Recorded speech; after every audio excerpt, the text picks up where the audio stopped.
Hello everyone, আসসালামু আলাইকুম। শুভ সন্ধ্যা সবাইকে। সবাই কেমন আছেন? আলহামদুলিল্লাহ, আমি ভালো আছি। দেশ ও বিদেশে যে যেখান থেকে আমার ভিডিওগুলো সব সময় দেখেন, সবাইকে অনেক অনেক ধন্যবাদ। আজকে যে রেসিপিটা দেখাবো সেটা হচ্ছে অনেক আনকমন একটা রেসিপি। আর যেহেতু দ্রব্যমূল্যের এত দাম, সব কিছুর দাম প্রচুর, তো হচ্ছে কি চেষ্টা করি কোনো কিছুই যাতে না ফেলে দিতে। আর তাই বলে যে একবারে যেটা খাওয়া যায় না সেটা খাই তা না, আপনারা একবার এই রেসিপিটা ট্রাই করবেন। এই লাউয়ের খোসা দিয়ে রেসিপিটা ভীষণ মজার হয়, বিশেষ করে আমার মেয়ে এবং আমার খুবই পছন্দ। আমি প্রায় মাঝে মাঝে করি। তো হচ্ছে কি একদম 2 প্লেট ভাত এমনিতেই খেয়ে ফেলা যায়। আশা করি আপনাদের সবার ভালো লাগবে। দেখেন এখানে আমি কি নিয়ে নিয়েছি। একটা লাউকে খোসা ছাড়িয়ে সুন্দর করে ধুয়ে নিয়েছি। লাউয়ের খোসা দিয়ে এত মজার মুখরোচক একটা রেসিপি হয়তো অনেকেই জানে না, তাই আপনাদের সাথে শেয়ার করতে এলাম।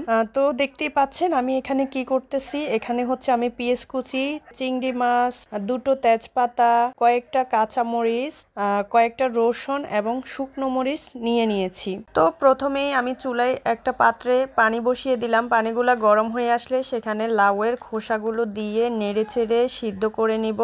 এখানে একটা কাজ করতে হবে, সিদ্ধ দেওয়ার সময় আপনাকে এখানে দিয়ে দিতে হবে কয়েকটা কাঁচামরিচ, কয়েকটা রসুন এবং একটু লবণ। তারপর লাউয়ের খোসাগুলো সিদ্ধ হয়ে আসলে এগুলো একটা ছাঁকনির সাহায্যে আমি ছেঁকে একটা ব্লেন্ডার মেশিনে নিয়ে নিব এবং সুন্দর করে এগুলা ব্লেন্ড করে নিব।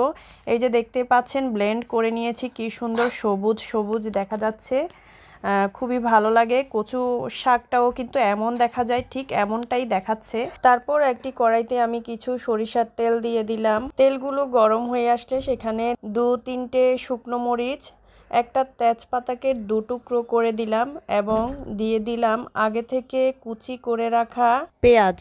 তারপর এগুলো একটু নেড়ে চেড়ে সেখানে দিয়ে দিলাম চিংড়ি মাছগুলো।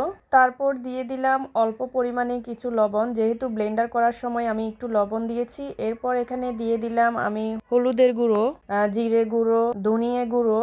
তারপর এখানে আমি আগে থেকে ব্লেন্ড করা লাউয়ের খোসাগুলো এখানে দিয়ে দিলাম। তারপর এটাকে আমি এই মশলার উপরেই কষাতে থাকবো। এখানে আমি কোনো পানি ইউজ করব না এবং কি কোনো ঢাকনা দিয়ে ঢেকেও দিব না। যতক্ষণ না পানিগুলা একদম টেনে যায় ততক্ষণ আমি এটাকে নাড়তে থাকবো, নাড়াচাড়া করে একদম শুকিয়ে তারপর নামাবো। দেখতেই পাচ্ছেন এখানে একদম পানিগুলা টেনে নিয়েছে, কোনো প্রকার পানি নেই। যদিও আমার এখানে একটু তেল কম হয়েছে, যেহেতু আমার হাজবেন্ড তেল খাওয়াটা একটু পছন্দ কম করে। তো আপনারা চাইলে একটু তেলটা আর একটু দিতে পারেন, তাহলে আমার কাছে বেশ মজা লাগে। যদিও আমি তেলটা একটু কম দিয়েছি। তো দেখতে পাচ্ছেন এরপরে আমি ধনিয়া পাতা দিয়ে এগুলোকে নামিয়ে নিলাম।